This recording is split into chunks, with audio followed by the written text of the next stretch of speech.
senhores deputados, escreveu Mossab Abu Toa, o poeta palestiniano e bibliotecário em Gaza, que um lar é a sombra das árvores no caminho para a escola antes de serem arrancadas. É o retrato a preto e branco do casamento dos meus avós antes das paredes desmoronarem. É o forno onde a minha mãe cozia pão e assava frango antes de uma bomba reduzir as nossas casas a cinzas. Um lar é onde cabe tudo o que está a ser retirado aos civis em Gaza. Jorge Moreira da Silva, diretor executivo da UNOPS, dizia há dias já não encontrar adjetivos para descrever o que se passa em Gaza, que neste momento já não vivemos uma crise humanitária, mas sim uma crise da humanidade. Mais de 35 mil pessoas mortas, mais de metade destes mortos, assassinados, são crianças e mulheres. Mais de 100 mil crianças órfãos, dezenas de milhares de pessoas feridas e amputadas. O que está a acontecer em Gaza tem nomes, e esses nomes são ocupação, genocídio, limpeza étnica. Corpos subterrados, valas comuns, crise sanitária profunda com corpos em decomposição nos escombros. Um cheiro da carne podre insuportável, é o que nos dizem. São estas as descrições de quem está lá a viver ou a tentar pelo menos sobreviver. Falta tudo. Falta alimentos, medicamentos e água. Às bombas, Israel usa a fome como arma de guerra. Israel está a levar a cabo uma nova Nakba com a complicidade dos governos europeus. O Serviço de Ação contra as Minas da ONU estimou que no final de abril havia 37 milhões de toneladas de detritos em Gaza e que pelo menos 10% dos engenhos que foram disparados não explodiram. Por isso estão misturados. É este o perigo que existe adicional. Há 14 anos eu entrava pela primeira vez em Gaza, no primeiro grupo que conseguiu romper o bloqueio total imposto por Israel.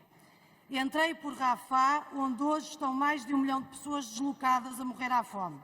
Onde assistimos a imagens de horror e inferno e onde há poucas semanas as tendas dos refugiados foram bombardeadas depois de lhes terem dito que estavam em segurança.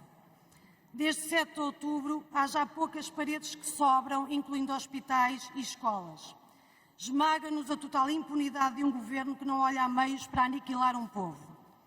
É a ajuda humanitária que não chega porque Israel não deixa e, quando deixa, seleciona. À porta de Rafah acumulam-se as filas de caminhões parados. Impedem a entrada de serviços e materiais médicos, de materiais para construir cozinhas, de paletes carregadas com água, porque, segundo eles, podem ter utilização dupla, civil e militar. Impedem a entrada de croissants com chocolate. E porquê? Porque, segundo eles, croissants com chocolate são um luxo e não ajuda humanitária.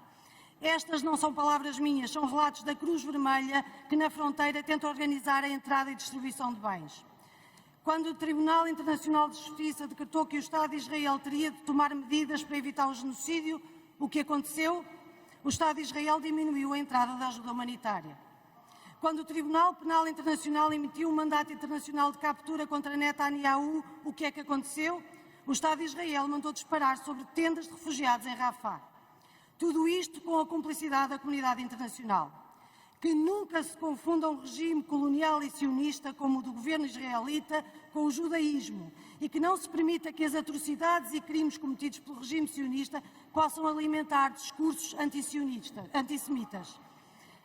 E que nunca se permita também que quem quer propositadamente fazer essa confusão a use como desculpa para não agir perante um genocídio que está em curso. Perante os assassinatos indiscriminados com recurso a armas europeias, esperaríamos dos países europeus uma voz firme a favor do embargo de armas a Israel. Esperaríamos isso também do governo português. Perante a evidência trazida pelo Tribunal de Haia, só poderíamos esperar que, à semelhança da declaração de intervenção apresentada a 10 de julho de 2022 no processo da Ucrânia contra a Federação Russa, vários países estivessem associados à ação da África do Sul e esperaria-se isso também do Estado português.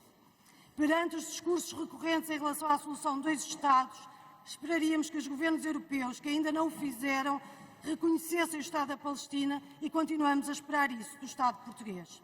Para haver uma solução de 2 Estados, é preciso que se reconheçam ambos, senão são só palavras ao vento. O Bloco deu entrada de projetos de resolução para o reconhecimento do Estado da Palestina e para que Portugal se associe ao processo da África do Sul. Esperamos, sinceramente, não haver maioria de cúmplices e sim sermos acompanhados pela maioria na libertação do povo palestiniano. Muito obrigada.